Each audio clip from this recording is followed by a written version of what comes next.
Final update video for right now. I got the turbo coupe running balls out titties at about 16 pounds right now, conservative. Ranger roller, OBX racing front mount intercooler, TCC works, type 2 blow off valve, straight pipe off the turbo into duals, manual boost controller, adjustable fuel pressure regulator, boost gauge, 140 mile an hour Ford Motorsports speedometer. MSD wires got taken off in favor of Motorcraft because Motorcraft fucking wires are the shit, and MSDs suck with these turbo coupes. Use all Motorcraft. Still got to replace the Dizzy in the turbo coupe. I got manual cooling fans now with a switch hooked up to it to where I don't let it get above the low on the normal operating temperature, which I know it's not good to run a turbo car like that, but if I let it get hot, the TIP, PIP starts acting up. I'm guessing TIP, since it's heat related, PIP would probably be all the time. So I'll fuck around and throw a new TIP on it eventually, and then I'll run it at operating temperature. But for right now, I've been focusing on the 1989 Ford Probe GT Turbo. Now I got this for 400 bucks out of pocket, plus a 88 Accord LXI turbo, or 88 Accord LXI built with over 300,000 miles and 4 guns for the turbo coupe, and then I've dropped maybe $1,000 into it, and it's just balls out fast. 156 miles an hour confirmed on the GPS. Haven't been ballsy enough to try and get a video by myself, and I refuse to take a passenger with me, because if I'm going to kill somebody, I'm only going to kill myself, you know?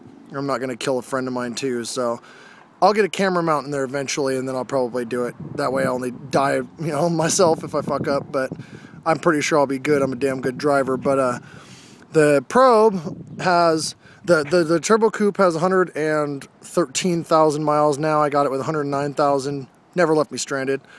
The Probe I got for $105.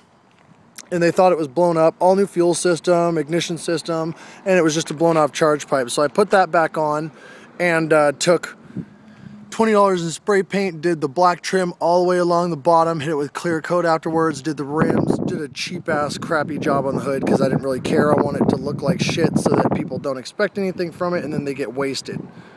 So this car is running great, new tires, new brakes.